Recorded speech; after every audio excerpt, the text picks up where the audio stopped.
Hi, my name's Phil. I like talking about politics, and in this video I usually discuss PMQs, but I often say that if something really massive happens, I'll switch to that. PMQs has its moments, and there's always something worthy of discussion.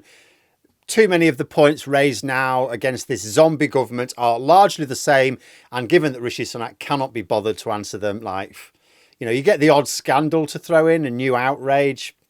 But we had a defection today, and it was announced just before PMQs.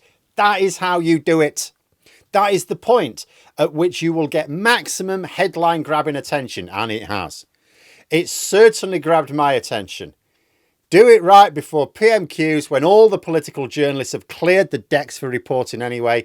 They're paying attention, and also it catches the Prime Minister off guard. Also, just as with the case with Dan Poulter, now when that happened, people will remember it happened just before I did a live stream. I was raging about it. What are you doing? Accepting him? No, this is absolutely disgraceful. I said, calm down, Phil. He's not actually going to stand as a Labour candidate. Same thing's happening here. The defector is not going to be a Labour candidate. This is not a case of a rat abandoning and sinking ship, at least not in the usual sense. This is the third defection from the Conservatives to Labour in this Parliament. It's really quite something. It might be unprecedented. And it is the second defection in as many weeks, really. From Labour's point of view, it's giving the impression of a torrent of support, specifically from the Conservatives to Labour. We had one defection just before the local elections, then terrible local elections for the Conservatives, and then another defection straight after. Labour will want to use this as a metaphor to really reinforce this message that former Conservatives are switching to Labour. The MP is used as a metaphor, but they represent people who have been voting Conservative since 2010. Now it's like saying, well, you used to vote Labour, didn't you? Well, would you like to do so again, please? The symbolism is very powerful, which goes some way to explaining why Labour have allowed this particular defection, because it is raising eyebrows. From the defecting MP's point of view, she could simply have resigned from the Conservative Party in protest at their policies. She seems to have actually protested more against Rishi Sunak than the policies as such, other than to say he basically doesn't have any, which is not untrue. There's no requirement to join another party. That being said, the defection is attracting concerns. We can take a dim view, indeed I do, of any Conservative MP who has supported what the Conservatives have been doing, especially over the last couple of years, who decides to move party at this point. In fact, people will know my view is, if you stand under a party's banner, you are elected using that party machine. You have a responsibility to that party. Changing parties whilst in office, I am not a fan of. At the very least, you should probably stand down and trigger a by-election. But, that is my view. It's not everyone's view. And this could have looked principled 2 years ago, not so much now. When Starmer said that more Tory MPs were in talks to join Labour, I know of at least some who were hoping it would be someone like Caroline Noakes. Trans ally, liberal views would fit much more easily into Labour. Penny Mordaunt would be vaguely hilarious. But this defection is Natalie Elphicke. Elphicke, it would be, I suppose. Someone's going to correct me now. Never mind. There's a bit of controversy attached to her name. Actually, quite a bit. She's been active in the Conservative Party for a long time, but only became an MP when her husband had to step down after facing charges of sexual assault, for which he was later convicted. Natalie Elphicke later had to apologise after being found to have tried to influence the judges involved in her husband's trial. But as has been pointed out, she never apologised to the victims, whom she treated harshly during the trial itself. She was very vocal against the P&O the mass hire and refire antics, which you could say is a bit of a bright spot, but that could be seen as no more than representing very strong local views at the time. And a lot of people at the time felt her involvement in that protest was opportunistic. Much like this defection, really. Against her, apart from her attempts to literally subvert justice, albeit potentially motivated to protect her husband, I don't know whether that lessens the guilt, or former husband, I think she's binned him since he was convicted, she has been involved with Policy Exchange. Now, this is one of the dodgiest right-wing think tanks. I mean, put it this way. There are people raising their eyebrows at not so much Elphicke deciding to call time on the Conservative Party, but Labour accepting her. Starmer made a big show of the defection at the start of PMQs. It's another trophy for him to dangle in front of Sunak.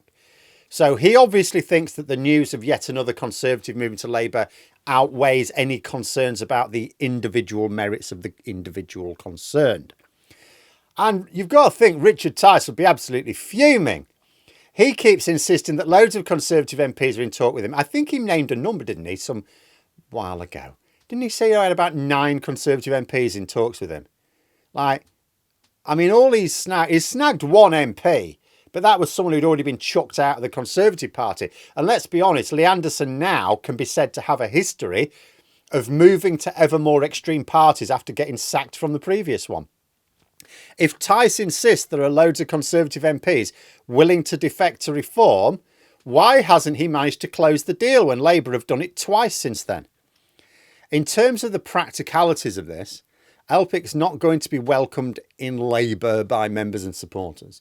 She is now a Labour MP. Presumably this means she's going to have to turn up to local Labour meetings. That could be interesting. I think she's going to have to adopt a position of, I'm just very good at towing the party line. Yeah, and this could cause problems later when Labour in government more widely. She is going to be involved in Labour policy input, it seems, but it will be confined to housing. So her incompatible views in areas like Brexit and asylum won't be relevant. And in reality, policy advisors come from across the political spectrum anyway. They're advisors. You know, it's important to get different views. You want expert views. It's the ministers who still form the actual policy, not advisors. Still, the fact that she has these views may be risky for perceptions. We will see. But for now, she's not going to be a Labour candidate. Sorry, calm down a little bit. She will have to vote with Labour in Parliament. Beyond that, we'll just have to see what the overall view is amongst the public and party once the dust settles. But one thing is certain, the Tory whips will now frantically be on defection watch, because Labour had already suggested that after Dan Poulter, there were 2 others in talks. Well, one just crossed the floor today, so to speak. That means that unless Starmer is lying, there's another one in the pot. And after 2 defections in 2 weeks, would the Tories really be confident that this is the last? It also creates a fun little game. I can't really turn it into a drinking game. I'm working on it. But a game nonetheless. Given that Elphicke is clearly not a good fit for the Labour Party, who would be the most extreme Tory that could ask to join Labour who would actually be refused at this point? Or is there a split right down the middle? Like any that wouldn't join Labour would just, or wouldn't be allowed to, would just naturally join Reform UK instead? Because to be honest, most people, if they heard the news that Natalie Elphicke had defected from the Conservative Party, they would naturally have imagined she'd have gone to Reform UK. She seems a clearer fit there. You know, and being clear, like the explanation for this is she's clearly joined Labour in order to get involved with housing policy. Something which has been a long-term interest of hers, to be fair. She has actually been very involved in housing policy research. She's written reports. She's qualified for it. I'm not seeing any obvious harm in that myself, because remember, she's not going to be a policy maker. She's just going to be advising. She's just going to be researching. It's within her area of expertise. I would not be happy if she were going to be carrying out like any work at all on policies related to immigration or Brexit. But her focus is housing. In her own words, making sure young people can get onto the housing ladder, helping the homeless. That's fine. Even some pretty contemptible Tories are in favour of that, and Elphicke is such a Tory. And that is nonetheless why she's joined Labour. If Labour hadn't been willing to offer her that role, I don't think she would have joined them. Why would she? And that's part of the problem. This cannot look like a principled defection. It's like, yes, she's not trying to worm her way back into Parliament. I get that. But it can't look like a principled defection in the same way as, say, Christian Wakeford, who did it on a matter of principle at a time when it wasn't obvious that he definitely couldn't have won his seat as a Conservative, right? Then it was still possible to be principled. At best, what it looks like she's doing here is sticking the boot in the party which got her elected, which, as I say, I always take a dim view of that, regardless of the parties involved. At worst, it looks like she's doing it to remain somewhat influential in an area of interest for her, housing in this case. But Labour seem to be treating this like a zero-sum game, often happens in politics. I've talked about how this looks odd within Labour. But then you think, well, what must it look like within the Conservative Party? Tories know they are completely demoralised. They know they're on for a hiding. This hung parliament nonsense is just that. They know that. As more and more polling analysts publish their reviews of the election results at the weekend, it increasingly paints a picture of a Labour Party on course for winning like 400 seats. A majority which would put Boris Johnson's 2019 majority in the shade. There have been 2 defections in as many weeks. In both cases, the MPs are not seeking re-election, but have been offered roles in policy groups should Labour win the election. So it's like there's jobs on offer, which sounds dodgy as hell, unless you're a Tory, in which case it's the most natural thing in the world. Who would bet against more Conservative MPs facing irrelevance, suddenly thinking to themselves, oh, well, I've got a lot of experience and expertise in policy X, Y or Z. Maybe Labour would offer me some input if I defected to them. I mean, just look at the trajectory now. The Tories are already in a deep pit. Can't call the election now because they'll be hammered. But nobody really knows how the Rwanda plan will work out for them. It's hard to see how it works out well for them. The tax cuts aren't working to improve public opinion. Some Tory MPs think they'll be saved by the don't know voters turning up. I'm not sure how many are that deluded. There is the ever-present fear of Nigel Farage stepping up. He keeps dangling the carrot. Waiting for an autumn election means waiting for people to have to worry about turning the heating on. What if interest rates don't fall by much? What if interest rates falling doesn't actually improve the public mood? After all, the tax cuts didn't. And now, against this background, and staring at a leader who so obviously, even to his own allies now, looks completely out of his depth, there is the risk that every couple of weeks or at any particular time, another one of their colleagues might defect. Whether to Labour or Reform UK doesn't make any difference to them. It will be a headline-grabbing show of the fact that even Tory MPs don't believe in the Tories anymore. Utterly ruinous for morale, right throughout the Conservative Party. That will be why Labour have accepted her, despite the internal unease this will cause. I mean, when Labour do form a government, Elphicke's going to be doing research for, I actually thought about it, she's going to be doing work for Angela Rayner, which calms me down a bit more. I can't imagine Elphicke forms much of a personal bond there. So the strength of her arguments will have to be entirely within her reports. But I don't know that this is a zero-sum game, you know. This absolutely hurts the Conservatives. It's not automatically a problem for Labour at all. And obviously Labour don't believe that it will be. This won't be one person's decision. This won't be Keir Starmer's decision. He famously, you know, puts things to votes.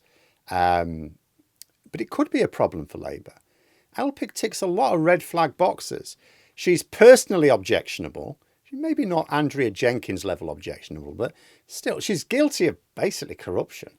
She's pro-Brexit, pro-Boris Johnson, anti-immigration in the most damaging way. You know, she might be getting involved in the next government in an area where her unpleasant views don't impact anything, as far as I can see anyway. If you can think of a way, put it in the comments. But it's not certain people will see it that way. After all, you know, Labour have blocked candidates in the past who've been in Labour for a long time because they have expressed anti-Semitic or Islamophobic views or something equally objectionable. You know, so when they were doing that, they're basically saying it matters who represents Labour. So it seems odd to accept someone like Elphicke, doesn't it? I mean, some people within Labour will see the damage that this will do to the Tories and they'll focus on that. And also the fact that this makes future defections, ideally from more worthwhile MPs, more likely. And they'll go, yeah, this is great. But there will be some who will see it as, is there a point where we'll accept anyone at this point just because it embarrasses Sunak? I mean, for what it's worth, my own personal view is, so if I were a senior member within Labour and had been involved in the process and was asked my view, I would have said, no, we don't need it. But it wouldn't have been a hard no. You know, she's not standing to be a Labour candidate. She's not well, she's not going to be a policy maker. She's only going to be carrying out research for policymakers, for housing policy as well, where I have no specific reason to believe that any of her political views would hamper Labour's efforts in that regard. Her aims seem to be completely aligned with Labour's anyway.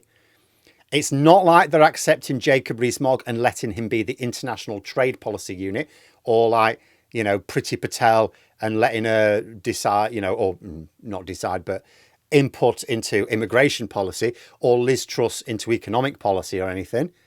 So I don't think this is a harmful move in practical terms. I just don't think people will necessarily look at it that way. And politics is very much about perception. But there we are. Those are my thoughts. If you enjoyed the video, please subscribe for further content and click the like button. You can also sign up for memberships if you'd like to support the channel further. Thanks for watching. Until next time, I'll see you later.